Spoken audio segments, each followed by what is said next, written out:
Você está ouvindo uma mensagem da Igreja do Nazareno Flamboyant. O tema desta mensagem é: não passe desapercebido. Abra sua Bíblia, Mateus 16, verso 25. Mateus 16, versículo 25. Mantenha a sua Bíblia aberta, depois nós vamos em outras passagens. Isso é uma palavra para a igreja hoje. Não passe desapercebido. Já que nós estamos falando de batismo, estamos falando de família, de corpo de Cristo, eu quero falar algo para desafiar você nessa sua caminhada. E esse texto de Mateus, essas palavras de Jesus, falam muito forte sobre esse assunto. Versículo 25, palavras de Jesus, ele fala: pois aquele que quiser salvar a sua vida, perdê-la-á. Mas quem perder a sua vida por mim, achá-la-á. Amém? Vamos orar. Feche os seus olhos. Pai, louvamos o Teu nome, Senhor, por tudo que o Senhor tem feito. Por essa manhã, de uma forma tão especial, Senhor, nos alegramos no Senhor e por todo esse momento que nós temos vivido desde as 9 horas da manhã, Senhor. E agora, Senhor, chegamos diante da Tua palavra e ela tem uma instrução preciosa, um direcionamento, um despertamento para nós aqui, Senhor, como igreja. E que possamos nos atentar para aquilo que o Teu Espírito deseja falar com cada um de nós. Então, toma-nos em Tuas mãos e abençoa-nos agora com a ministração da Tua palavra, Senhor, para que nós possamos, em tudo, como igreja, e mesmo na nossa individualidade, como filhos, nós possamos avançar diante do Senhor. Assim nós oramos, pedimos e desde já agradecemos em Cristo nosso Senhor. Amém. Glórias a Deus.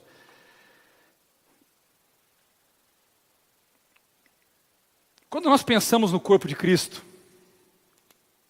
seja olhar para essa comunidade, seja o corpo de Cristo que está em outros lugares à face da terra, a própria ideia do corpo de Cristo é que Cristo, que é o cabeça, seja representado pelo seu corpo. Então nós estamos aqui para representar a pessoa de Jesus Cristo. Nós falamos, acho que umas 3 semanas atrás, sobre vestir-se de Cristo, que é a mesma ideia, que as pessoas, ao me vestir de Cristo, as pessoas vejam Cristo. Mais do que ver a mim, elas precisam ver a Cristo. E se eu entendo, e se nós compreendemos a ideia de representar, para que eu possa representar, é preciso que eu faça diferença. Quando a gente pensa em Jesus, na caminhada de Jesus, quando eu leio os evangelhos, que relatam as histórias, as palavras, os feitos de Jesus, os lugares por onde Ele passou, as pessoas com que Ele conversou, as coisas que Ele fez, Jesus nunca passou desapercebido. Nunca. Nunca. A presença de Jesus em qualquer lugar que Ele esteve, nunca passou desapercebida.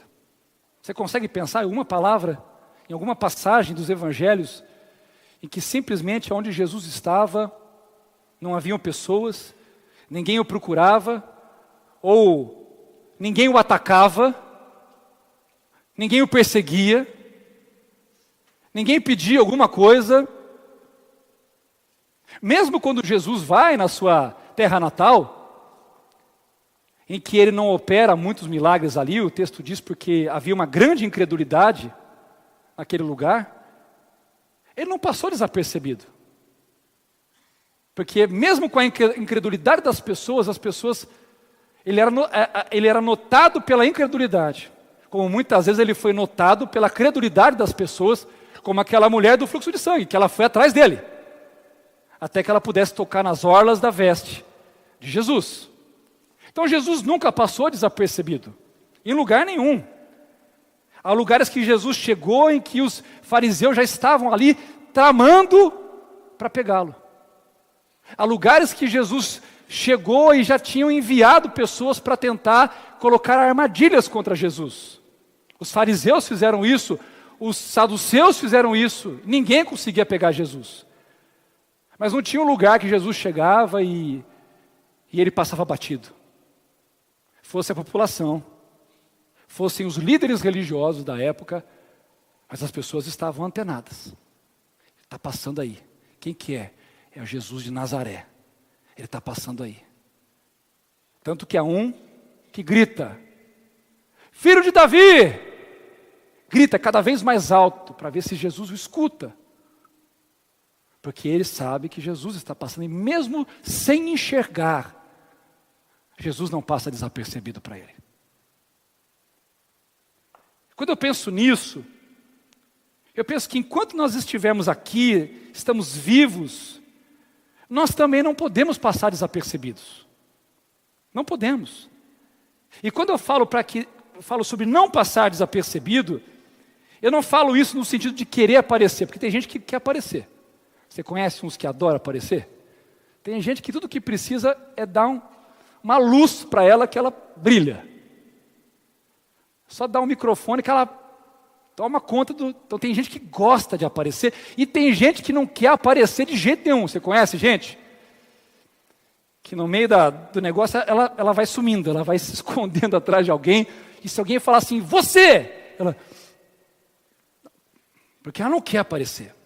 Então não é desse aperceber-se ou desaperceber-se que eu estou falando. Não é da gente querer aparecer.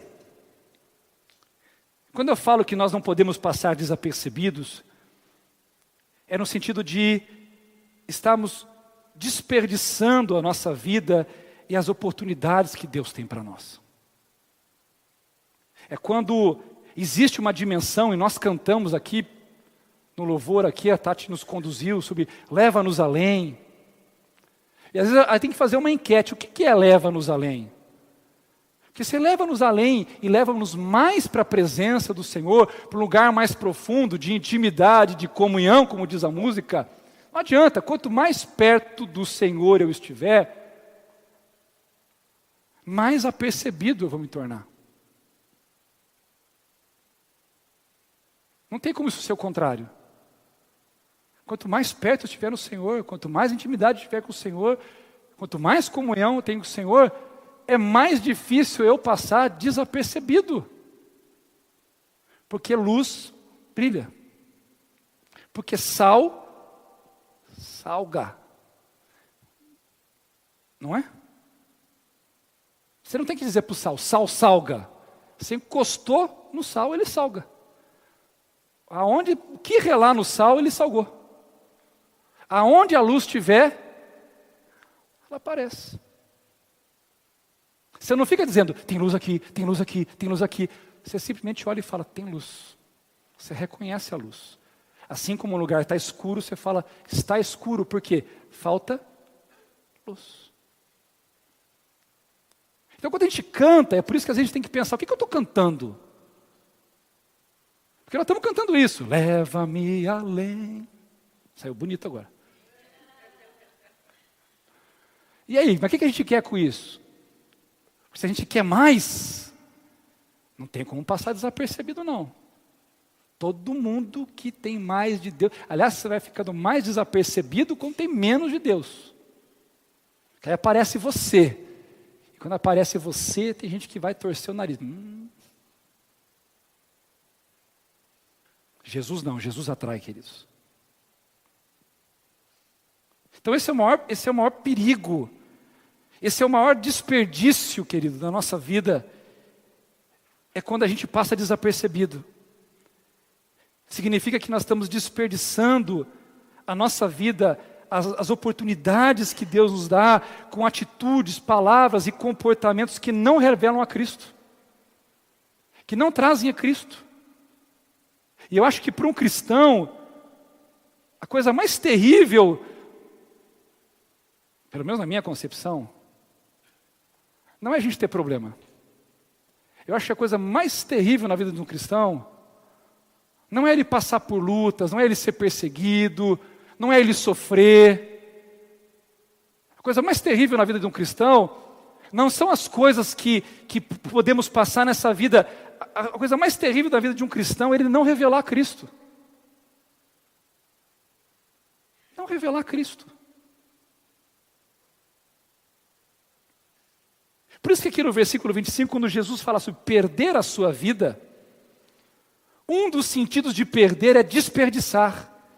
Como é que eu perco algo? Eu posso estar perdendo aquilo porque eu estou desperdiçando. Eu me lembro quando eu era pequeno, que às vezes eu pegava açúcar, essas coisas, minha mãe falava, põe com cuidado, carrega com cuidado. E é aquela coisa de criança, né? Ela olha para cá, ou ela olha para um lado e vai entortando para o outro, né? Você já viu? E de repente está caindo. Minha mãe, você está perdendo todo o açúcar. Você está desperdiçando tudo no chão. Então, quando eu olho essa fase de Jesus, eu achei interessante, porque isso me remete a uma experiência onde minha mãe me corrigia sobre isso. E que muitas vezes Deus quer nos corrigir. Olha, está desperdiçando. Você está desperdiçando o teu tempo, a tua vida, você está desperdiçando os teus talentos, você está desperdiçando a tua fé, você está desperdiçando os dons. Porque Jesus está dizendo, perder a sua vida, desperdiçar a sua vida. E às vezes nós desperdiçamos a nossa vida, dando tanta importância para coisas menores, e nós perdemos uma perspectiva eterna, uma perspectiva maior das coisas. É aquilo que o livro de Eclesiastes fala várias vezes, do homem que está correndo atrás do vento. E eu fico pensando, Senhor, me livra de ficar correndo atrás do vento. Porque antes de conhecer o Senhor, aí eu estou falando da minha vida, eu gastei tantos anos da minha vida correndo atrás do vento. Gastei, irmãos. Gastei atrás de coisas que eu achei que me fariam feliz. Corri atrás do vento, atrás de pessoas que eu achei que valeria estar com elas. Gastei muito tempo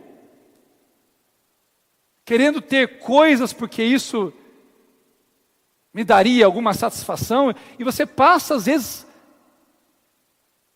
correndo atrás do vento.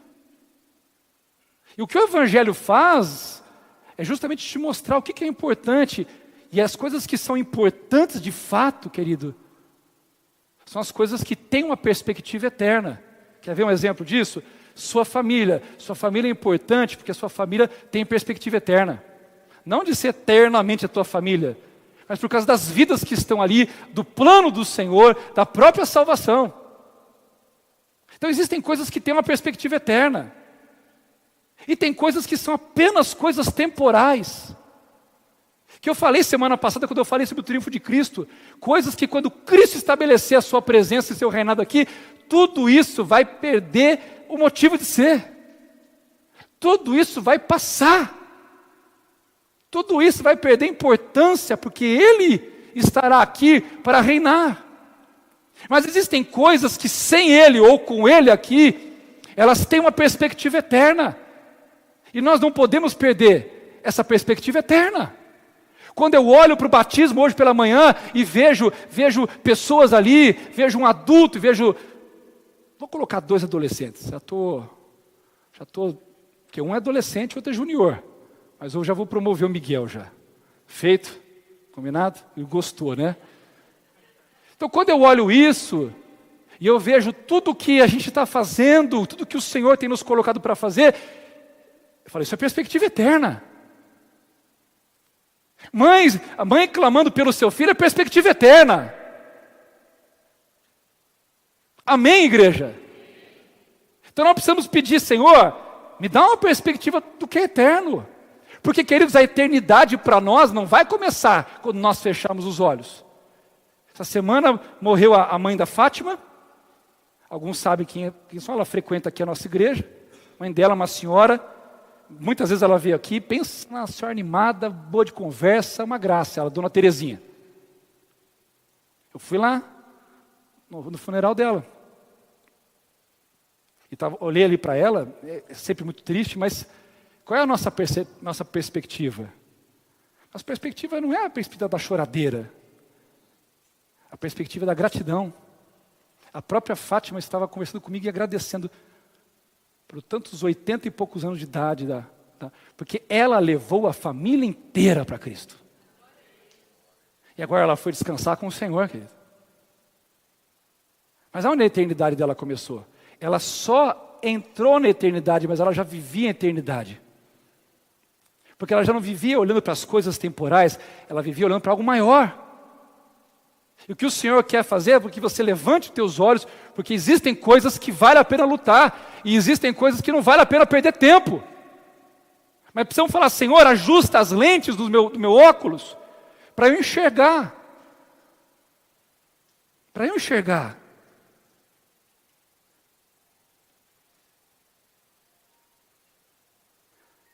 Porque se você crê nas Escrituras, querido, você sabe que tem um mundo vindouro.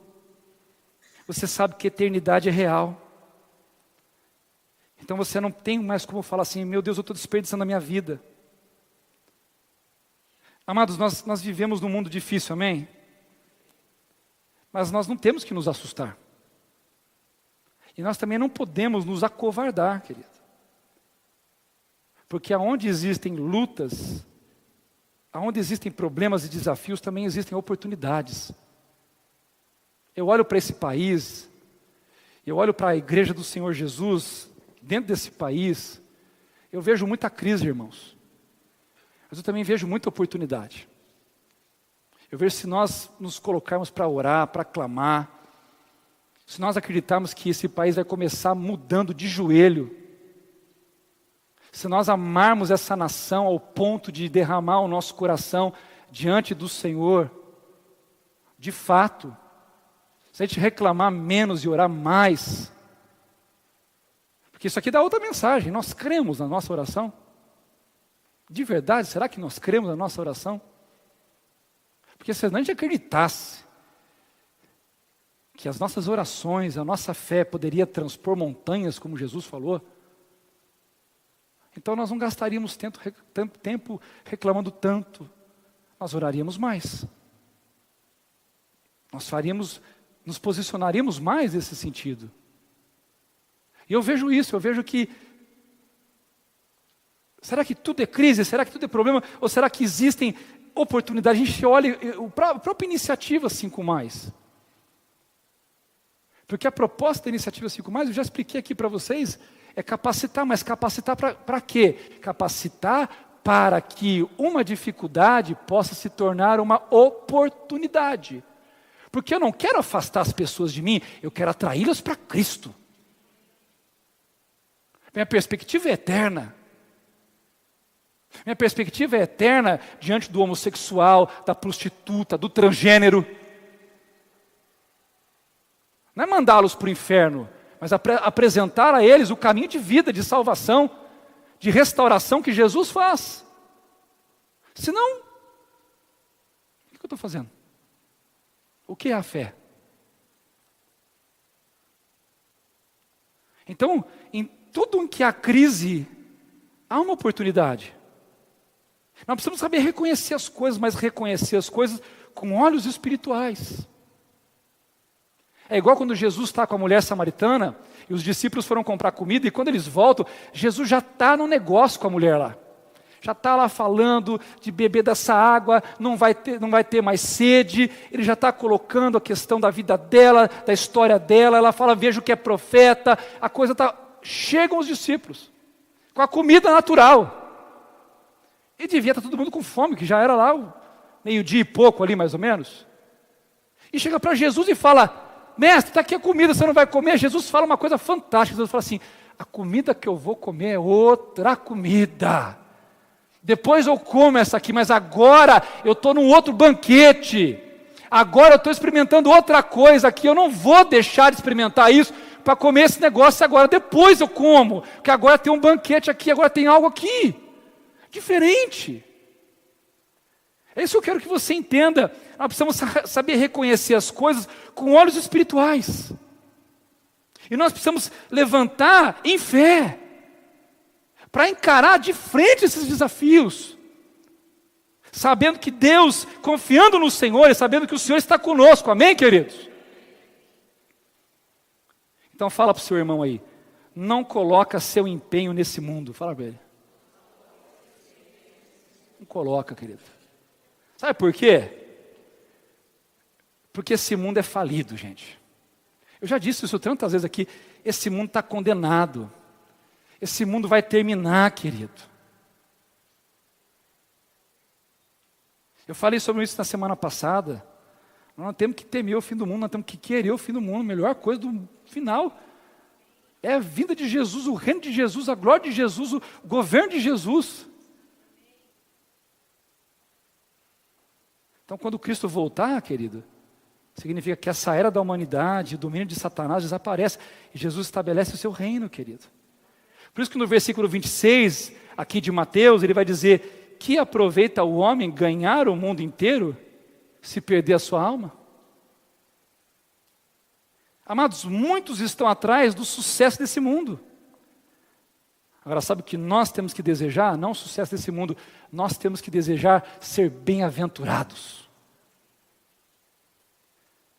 Porque os bem-aventurados, é o que Jesus vai dizer em Mateus capítulo 5, lá do versículo 3 ao versículo 10, ele vai dizer, os bem-aventurados, ele fala, deles é o reino dos céus.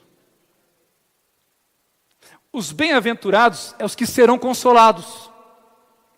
Os bem-aventurados serão fartos de justiça.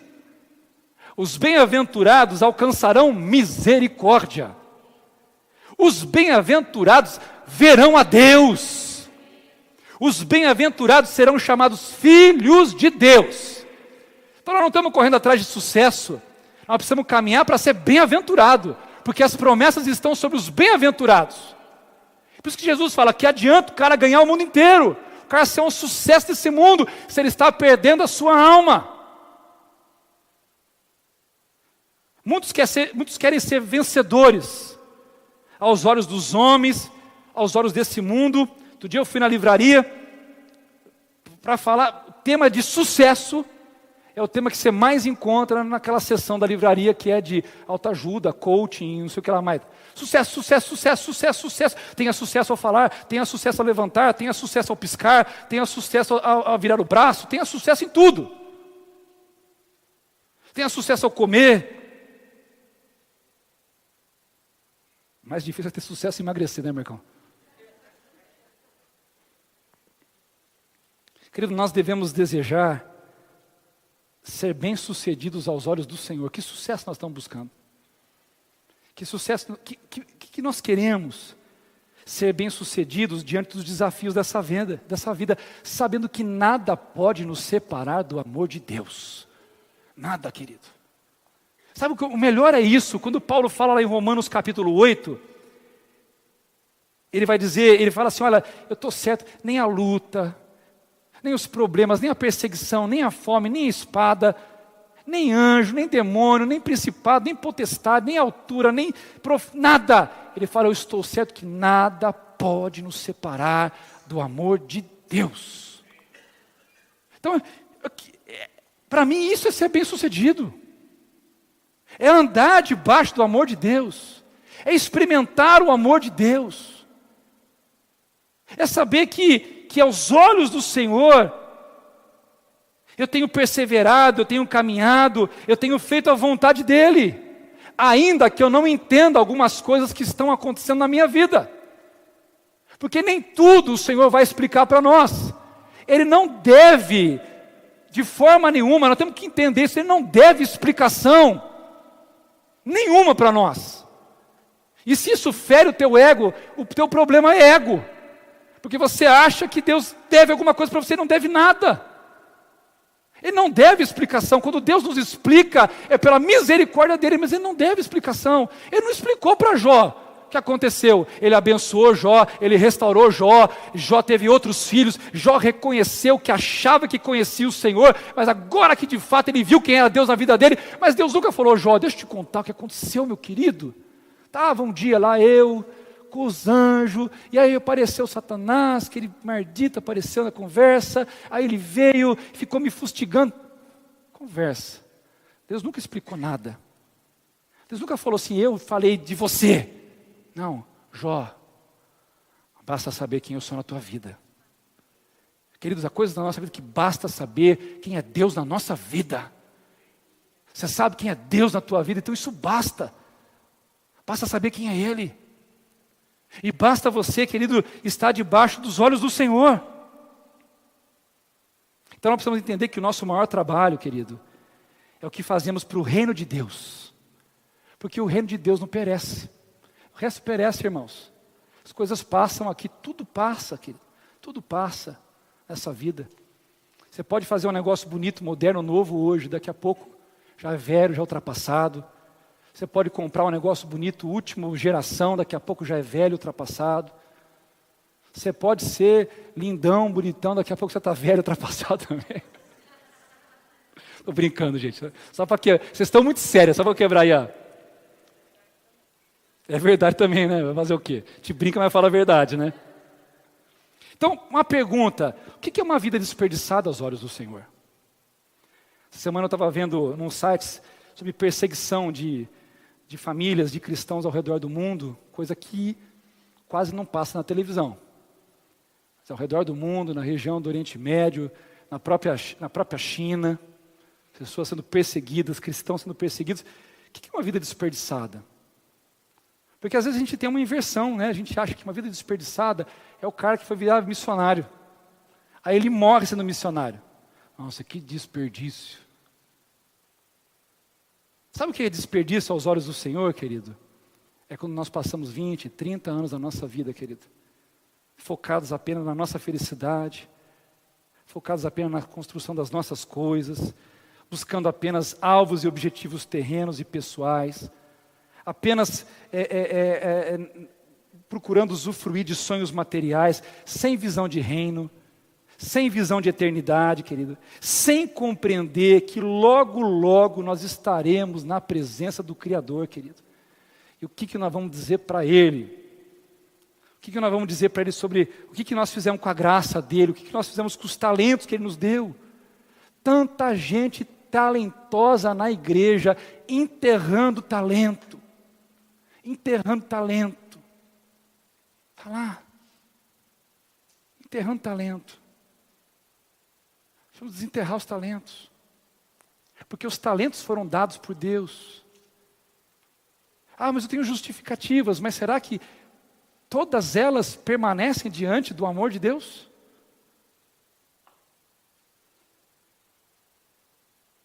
Tantos dons que o Senhor nos concedeu.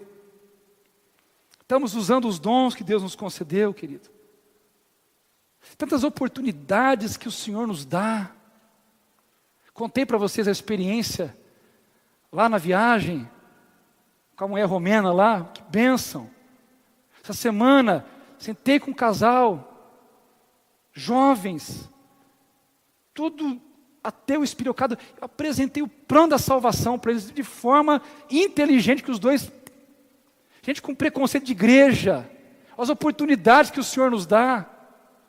E aí nós vamos ser medrosos, e aí nós vamos nos encolher, nos retrair, nós vamos passar desapercebido e achar alguém vai, alguém faça, ou nós vamos entender que nós somos a igreja, nós representamos a Cristo, nós estamos aqui, querido, para justamente aproveitar as oportunidades. Então, fala para o seu irmão aí, não jogue fora as oportunidades que Deus te dá.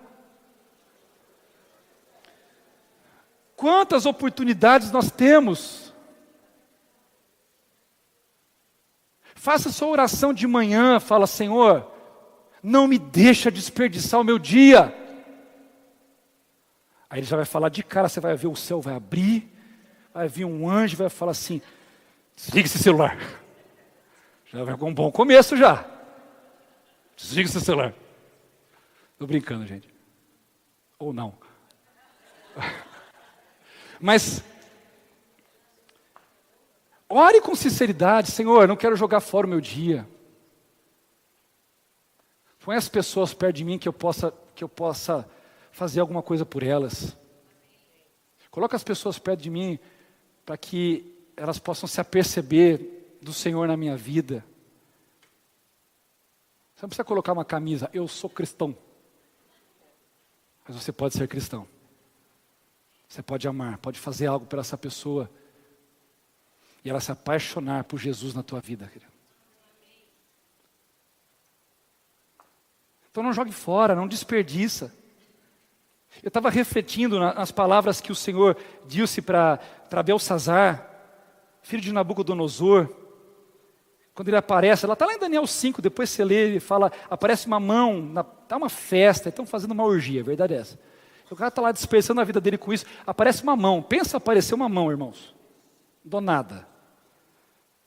E a mão escreve assim, Mene, Mene, Tekel, Parsim. Aí Daniel é chamado para interpretar, o que está escrito ali? E ele vai dizer lá,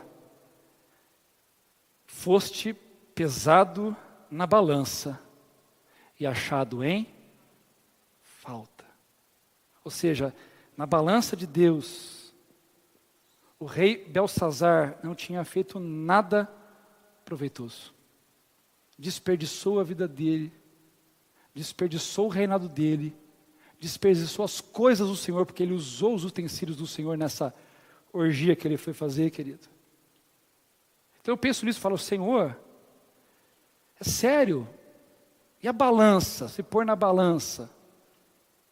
Então fala para o seu irmão de novo, não desperdiça a tua vida. Queridos, nós só temos essa vida. Amém? Só temos essa vida. E nessa vida nós só temos o hoje. Hoje. Amanhã talvez você não chegue, mas se chegar já é hoje também, então você nunca vai estar amanhã, e o ontem já foi. Se você falou algumas coisas, você já falou, não dá para pagar. Se você não falou, deveria ter falado, perdeu a chance.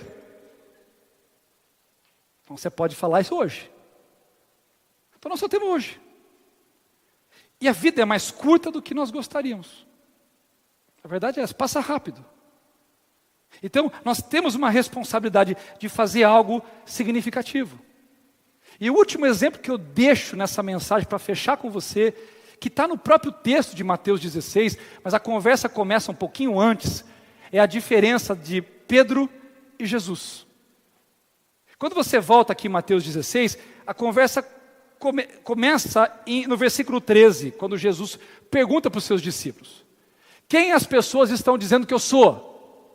Aí a conversa vem, versículo 14, uns falam que é João Batista, outros dizem que o Senhor é Elias, outros falam que o Senhor é Jeremias, ou um dos profetas. Aí Jesus traz a conversa para os discípulos, tá bom, mas e vocês? Quem vocês dizem que eu sou?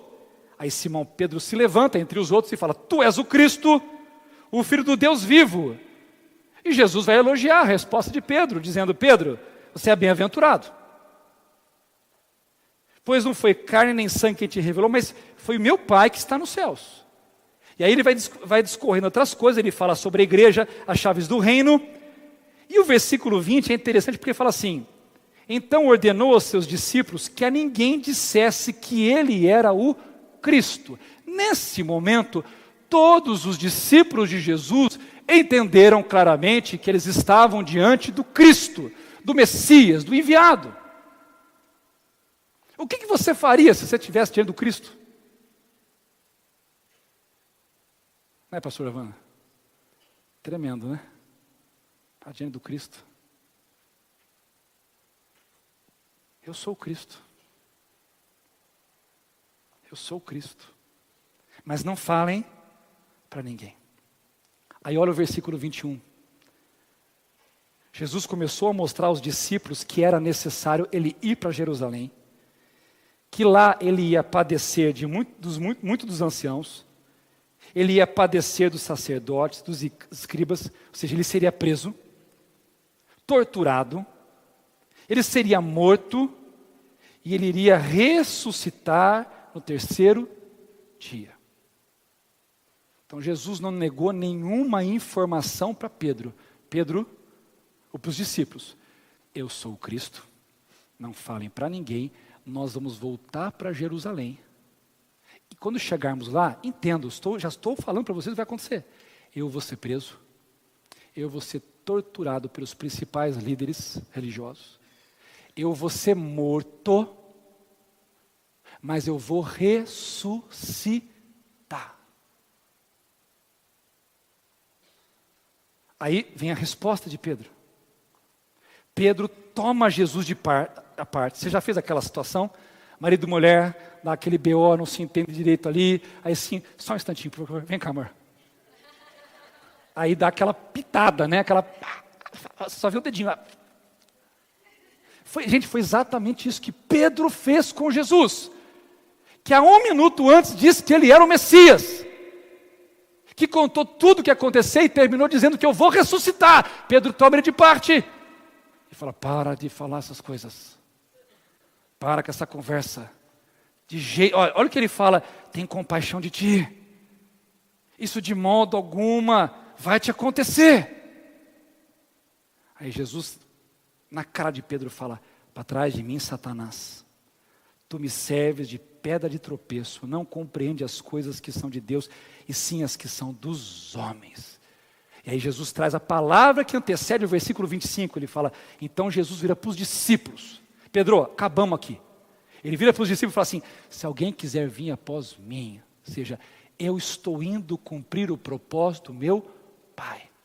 Quem quiser me seguir, não pode ter a atitude que Pedro está tendo de autopreservação. Pedro quer passar desapercebido, e o que ele me propõe é que eu também ande desapercebido da vontade de Deus na minha vida, mas não. Se vocês querem me seguir, vocês vão precisar renunciar a vocês mesmos, vocês têm que se livrar dessa autopreservação na vida de vocês, tomar a cruz, e me seguem. É isso que ele está trazendo aqui, porque Jesus está combatendo em Pedro essa autopreservação, a preservação de não se dar, de não se entregar, de não viver verdadeiramente aquilo que o Evangelho deve ser vivido na nossa vida. Pedro não quer se entregar, e Jesus já decidiu se entregar.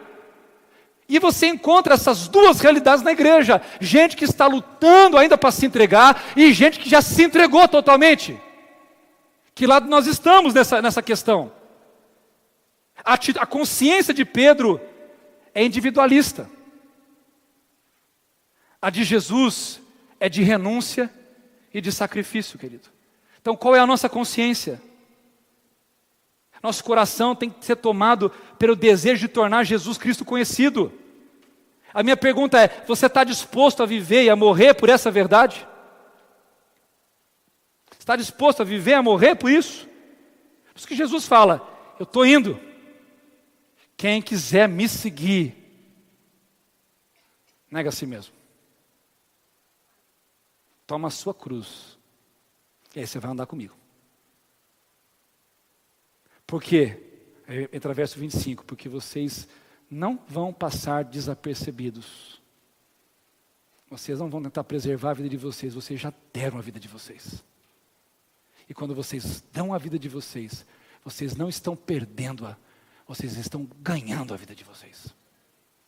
É completamente diferente, querido. Então eu quero orar por nós aqui como igreja, como corpo de Cristo, como igreja local, para que nós possamos fazer a diferença, querido, num mundo cada vez mais ralo, num mundo cada vez mais superficial, e num mundo cada vez mais sem diferença nenhuma. Que nós possamos nos levantar, querido, e nos livrar dessa autopreservação. Há tantas coisas que nós queremos preservar. E a verdade, querido, é que há tantas coisas que Deus quer destruir na nossa vida, querido. E uma delas é o comportamento de autopreservação que nós temos, querido. Jesus não escondeu nada. Jesus, inclusive, fala para Pedro, a vitória está garantida. E Pedro ainda negocia para ver se é possível não fazer o que tem que ser feito, querido. E nós precisamos parar com esse comportamento e falar, Senhor, seja feita a tua vontade na minha vida. Amém, queridos? Você pode se colocar de pé para a gente orar?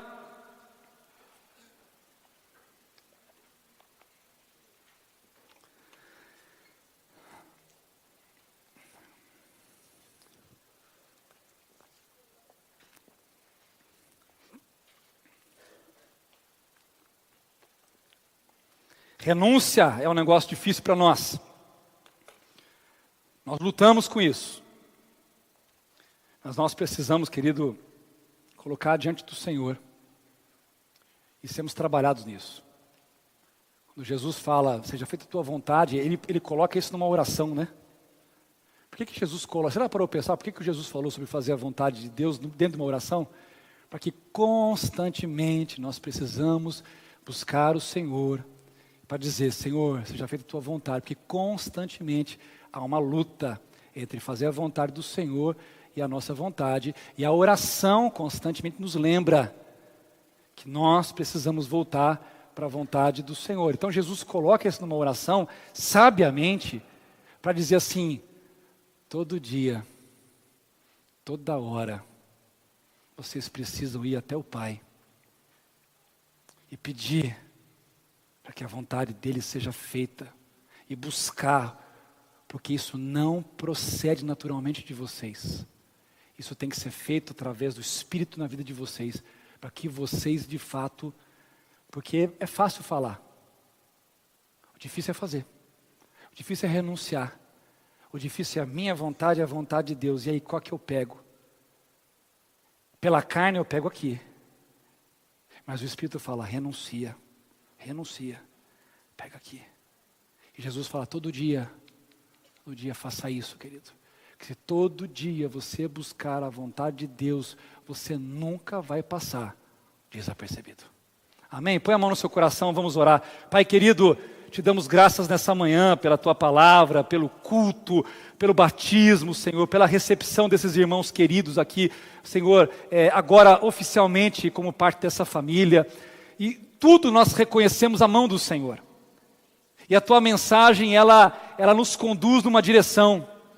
Uma direção que nós precisamos verdadeiramente, Senhor. Seguir o caminho de Jesus. Não à distância, como Pedro fez em um momento da sua vida. Ele ficou só à distância olhando para Jesus. Não podemos, Senhor. Somos chamados para andar junto com Jesus. Perto com Ele, Senhor. Então ajuda, Senhor, para que nós possamos vencer a nós mesmos. Vencer, Senhor, a nossa vontade e fazer a tua vontade. E possamos ser mais parecidos com Jesus, de forma que aonde nós estivermos, nós não venhamos passar desapercebidos, Senhor. Mas as pessoas possam se aperceber da tua presença, se aperceber da tua graça sobre nós. E nós possamos aproveitar o tempo chamado hoje, para fazer diferença, Senhor. Para falar, para fazer, para agir, de forma que nós possamos cumprir a tua vontade. Senhor, toma cada coração aqui, Senhor, e ajuda. Muitos têm passado uma luta muito grande com essa questão de resistir e de ceder à tua vontade. Muitos têm procurado o caminho da autopreservação, Senhor, mas o Senhor nos chama em Cristo Jesus para o caminho da renúncia. E que nós possamos chegar diante do teu altar. Podemos chegar aos teus pés e renunciar de nós mesmos, Senhor. Tomar a nossa cruz. Possamos escolher perder a nossa vida para encontrá-la no Senhor. Em nome de Jesus, Pai. Sela essa palavra no coração, no entendimento e leva a teu povo, Senhor, em paz, em segurança. E dá uma semana abençoada, vitoriosa. Uma semana vitoriosa, Senhor, na tua vontade, Senhor. Assim, Pai, eu oro, abençoando a tua igreja e agradecendo, Senhor, pela vida de cada um, no nome santo, bendito e maravilhoso de Jesus. Amém. Deus abençoe. Vai na paz do Senhor Jesus, querido. Esperamos que tenha sido abençoado. É proibida a distribuição deste conteúdo sem autorização prévia, apenas para imprensa e redes sociais. Caso queira compartilhar esta mensagem com um amigo, pode fazê-lo livremente. Deus abençoe.